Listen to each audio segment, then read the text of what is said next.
Jomar Farid and Lani Lopez. Ito yung bisita ko ngayon guys. Ito si ate ko, Shirley Farin. Kaway naman kayo.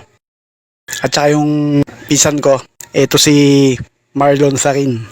Yan. Andito na kami sa venue. Exactly 10 AM. Mag-uumpisa na yung wedding namin. Okay. Mr. Jomar Farid and Lani Lopez.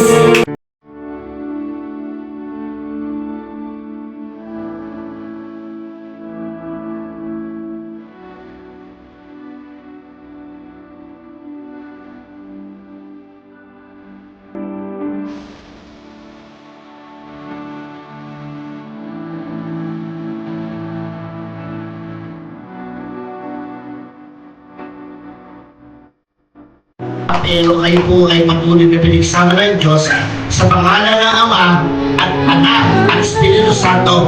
Ang pinagkaisa ng Diyos ay hindi kailangang magpahiwalay.